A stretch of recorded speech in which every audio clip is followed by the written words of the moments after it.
Everyone seems to have their own trick for removing a tick, contrary to popular belief. Holding a match to the tick, suffocating it with petroleum jelly, or poisoning it with nail polish only makes it burrow in more deeply. The correct solution is also the easiest: simply pull it off your skin. Follow these easy steps for removal and the tick will soon be a distant memory. Find the head of the tick. If you look closely you'll see its mouth attached to the skin, with the body resting behind it. Grasp the tick as close to the skin as possible with a pair of tweezers. Use tweezers with fine tips, rather than blunt ones, to make sure you are able to grasp the tick tightly. Don't try this with your fingers, you won't be able to get a good, tight grip on the tick. Make sure you're gripping the tick's head. Get the tweezers as close to the mouth of the tick as possible. Do not grasp the tick's body, this will cause it to inject saliva or blood into your skin and increase the chances of transmitting a disease. Pull firmly and steadily outward, the tick's mouth will release the skin. Do not twist, jerk or wiggle the tweezers as you pull, or the tick's mouth parts will remain attached to the skin. It's not uncommon for the skin to also pull up as the tick detaches, much like it does when you pluck a stray hair. If the mouth parts remain attached, attempt to remove them with the tweezers. If they're buried in the skin, you can simply let the skin heal, checking it from time to time to make sure it doesn't become infected. Wash with warm water and soap. You can also use rubbing alcohol, hydrogen peroxide, or iodine. Clean both the bite and your hands thoroughly. See a doctor if you have trouble removing the tick. Some ticks are so small that they're difficult to remove using this common method. A doctor will be able to remove the tick for you. Cut a length of floss. Choose a thin, unwaxed floss, or another type of thin string. This does the trick if you don't have tweezers on hand. Loop the string around the tick's head. The string should lie as close to the skin as possible. Tighten the loop around the head. Use both hands to pull the floss taut. Pull the ends of the string upward in a slow, steady motion. The tick's mouth will release the skin.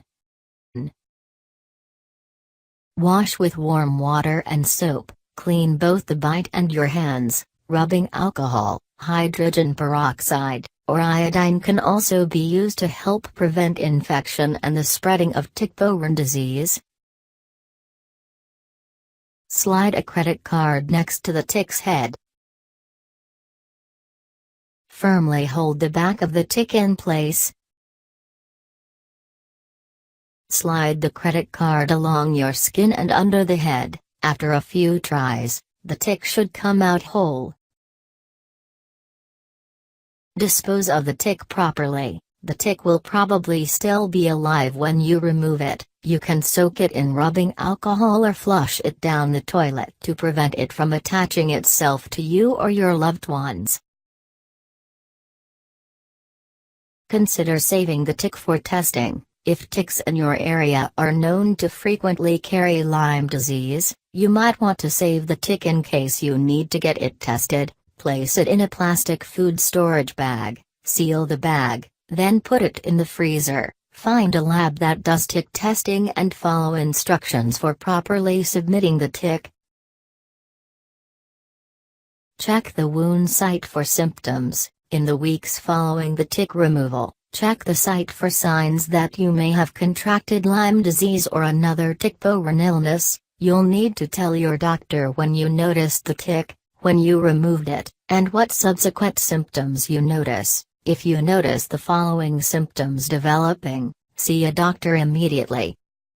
A fever and/or chills. This is a common symptom of tick-borne illnesses. headaches and muscle aches. The telltale bullseye rash. This is a symptom of Lyme disease as well as southern tick-associated rash illness, starry.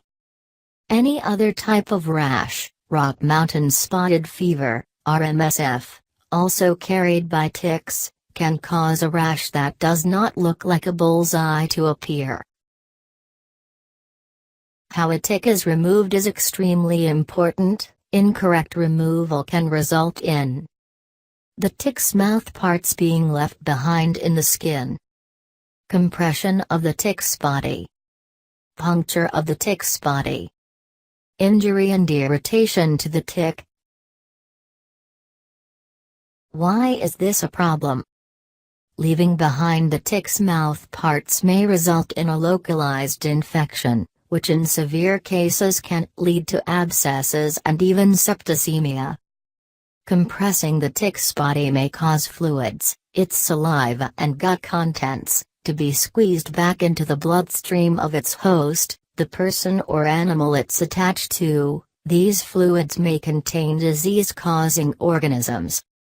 Puncturing the body of the tick may spill infective fluids, full of disease-causing organisms, onto the host, or onto the person removing the tick.